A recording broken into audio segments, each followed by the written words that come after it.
நம்ம பார்க்க போகிறது என்ன, இந்த தமிழை பற்றி பார்த்தோம் இல்லைங்களா? இந்த உலகத்தில் உள்ள எல்லாரும் இப்போ திருக்குறள் படிக்க ஆரம்பிச்சிட்டாங்க, நம்மளை தவிர்த்து. குறிப்பாக தமிழ்நாட்டில் உள்ளவங்களுக்கு திருக்குறள்னால் என்னன்னு தெரியாது, அது எத்தனை அதிக குறள் இருக்குன்னு தெரியாது. அப்போ அப்போ நாம் இப்படியே போய்கிட்டு இருந்தோம்னா நமக்கு வழி சொல்ல ஆரம்பிக்கக்கூடாது. ஏன்னா ஒரு குருவுக்கு வந்து சிஷ்யர் உபதேசம் பண்ணலாம், ஆனால் அந்த குரு வந்து எல்லாமே தெரிஞ்சு ஞான உபதேசமாக இருக்கணும் அந்த இதுக்கு. ஏன்னா நம்ம பிறப்பால் நம்ம ஒரு ஞானிகள் எல்லாமே, நம்ம பாரத தேசத்தில் உள்ளவங்களாம். அப்போ அந்த ஞானிகளுக்கு தகுந்த ஞானம் வேணும். நம்ம முன்னோர்கள் சொல்லி கொடுத்த நம்ம எல்லாமே தெரிஞ்சுக்கணும் அந்த இதுக்கு.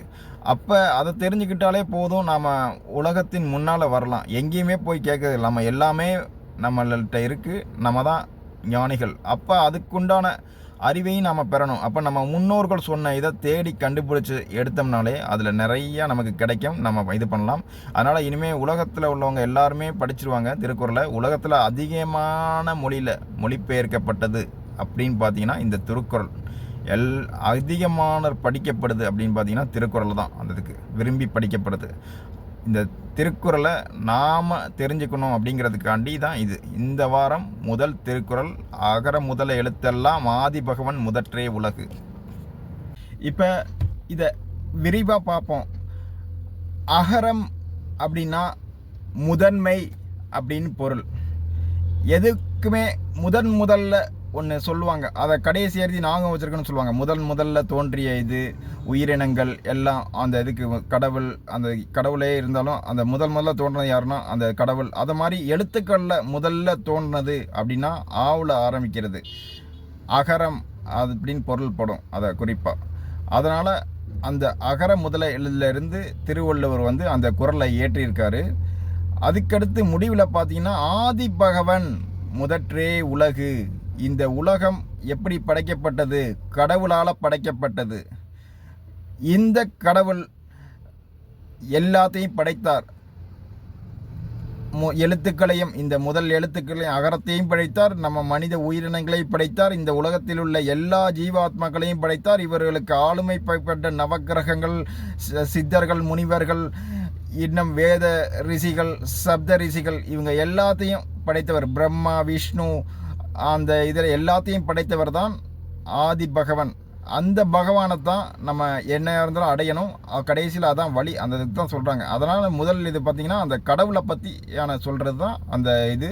அதனால் எல்லாம் இருந்தாலும் அந்த கடவுள் ஆதி பகவன் முதற்றே உலகு. இந்த உலகம் எல்லாமே கடவுளை நோக்கி தான் போகணும், அதை முதன்மையான கொண்டது. அதனால தான் ஆதி பகவன் முதற்றே உலகு. வணக்கம். வணக்கம்.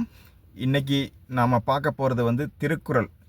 இதற்கு வந்து இப்போ இதுவரைக்கும் 1330 திருக்குறள் நமக்கு இருக்குது. அதுக்கான விளக்க உரையும் இருக்குது. இது வரைக்கும் நம்ம இது தெரிஞ்சுக்கிட்டதில் இது வரைக்கும் இருக்கிறதில் 1330 இருக்குது. இந்த திருக்குறள் எப்படிப்பட்டதுன்னா சங்க இலக்கியத்தில் 14 கீழ்கணக்கில் இது வரும். இது எழுதிய இதோடைய உரிமையாளர் வந்து திருக்குறள் வந்து திருவள்ளுவர், இயற்றியவர் திருவள்ளுவர் அப்படின்னு சொல்லுவாங்க. இந்த திருவள்ளுவர் அதாவது தனி மனிதன் இல்லாமல் எல்லாருக்கும் ஒழுக்கம், இப்போ பரத்தியாரோடு கூடாமை, தனி மனித ஒழுக்கம், செல்வம், சிறப்பு, இந்த அதாவது அரசன் எவ்வாறு இருக்கணும், அவன் எப்படி குடிகள் வாழணும், குடிகள் எவ்வாறு இருக்கணும், குறிப்பாக விவசாயத்துக்கு எல்லாத்துக்கும், அதாவது பொண்ணுக்கு செல்வம், செவிச்செல்வம் எப்படிப்பட்டது, அதாவது களவும் கற்றுமரன்னு சொல்லுவாங்க அந்த இதுக்கு. அதாவது எல்லாமே தெரிஞ்சு வச்சுக்கணும், ஆனால் தப்பு எது செய்யக்கூடாது அப்படிங்கிறத நம்ம தவிர்த்திடணும். தப்புன்னு தெரிஞ்ச உடனே அதை வந்து தவிர்த்திடணும் அந்த இதுக்கு.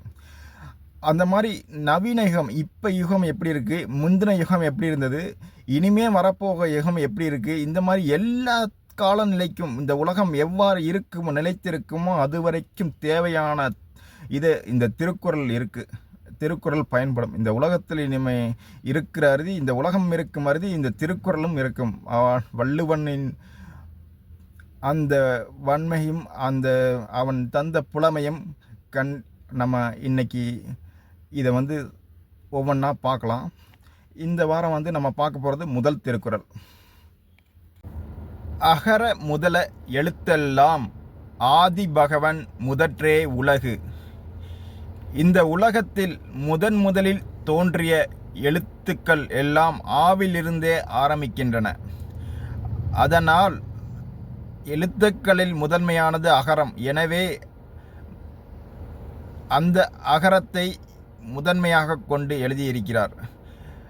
இரண்டாவதாக பார்த்தீங்கன்னா, ஆதி பகவன் முதற்றே உலகு. இந்த உலகத்தில் உள்ள அனைத்து ஆத்மாக்களும் எல்லாமே கடவுளால் படைக்கப்பட்டது. இந்த உலகத்தில் எல்லாமே கடவுளால் படைக்கப்பட்டது. அப்போ அந்த பகவான் இந்த எழுத்துக்கள் அனைத்தையுமே படைத்தவர் பார்த்தீங்கன்னா பகவான் தான். அப்போ நமக்கு முதன்மையானது எதுன்னு கேட்டிங்கன்னா கடவுள். கண்டிப்பாக இந்த கடவுள் பக்தி இருக்கணும். அவங்க கடவுள் பக்தி இல்லாதவங்களுக்கும் அந்த இறைவன் தான் அருள் புரிகிறாப்புல, அவங்க முன்ஜென்மம் செஞ்ச இதுக்காண்டி அந்த இதுக்கு. அப்போ எல்லாமே இறைவனை சூழ்ந்து இருக்குது. அப்போ கடைசியில் எல்லாமே வர்றது பார்த்திங்கன்னா ஆதி பகவான் தான். இந்த உலகுக்கெல்லாம் கடவுள். இந்த உலகத்தில் உள்ள எல்லாவற்றுக்குமே கடவுள் அவர் தான்.